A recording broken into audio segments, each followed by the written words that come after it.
ಶೀರ್ಷಿಕೆ ಪರಮಾತ್ಮನ ಪ್ರೀತಿಯ ಉಯ್ಯಾಲೆ, ಅಂದರೆ ಅತೀಂದ್ರಿಯ ಸುಖದಲ್ಲಿ ತೂಗಾಡುವ ಆತ್ಮ. ಈ ಶೀರ್ಷಿಕೆ ಪರಮಾತ್ಮನ ಪ್ರೀತಿಯ ಆಧ್ಯಾತ್ಮಿಕ ಅನುಭವವನ್ನು ಬಹು ಸೂಕ್ಷ್ಮವಾಗಿ ಹಿಡಿದುಕೊಳ್ಳುತ್ತದೆ. ಅತೀಂದ್ರಿಯ ಸುಖ ಎಂಬ ಪದಗಳು ಶರೀರ ಅಭಿಮಾನದಿಂದ ದೂರವಿದ್ದು ಆತ್ಮಸ್ವರೂಪದಲ್ಲಿ ಸ್ಥಿತಿಯಾದ ಆನಂದವನ್ನು ಸೂಚಿಸುತ್ತದೆ.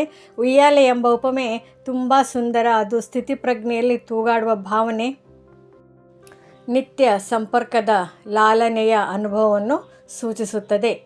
ಈ ಶೀರ್ಷಿಕೆ ಭಕ್ತಿಯ ಭಾವನೆ ಮತ್ತು ಜ್ಞಾನ ಎರಡನ್ನೂ ಒಟ್ಟುಗೂಡಿಸುತ್ತದೆ. ಓದುಗರನ್ನು ಆತ್ಮಸ್ಮೃತಿಯ ಆಳಗಳಿಗೆ ಕರೆದೊಯ್ಯುತ್ತದೆ. ದೈನಂದಿನ ಮುರಳಿಯ ಧ್ಯಾನಾತ್ಮಕ ಸ್ವರೂಪವನ್ನು ಪ್ರತಿಬಿಂಬಿಸುತ್ತದೆ.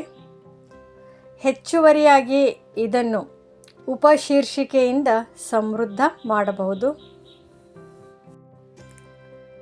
ಶರೀರ ಅಭಿಮಾನದಿಂದ ಮುಕ್ತಿ ಪ್ರೀತಿಯ ಉಯ್ಯಾಲೆಯಲ್ಲಿ, ಅಥವಾ ಪವಿತ್ರ ಪ್ರೇಮದ ಪರಾಕಾಷ್ಠ ಆತ್ಮ ಪರಮಾತ್ಮನ ಸಂವಾದ.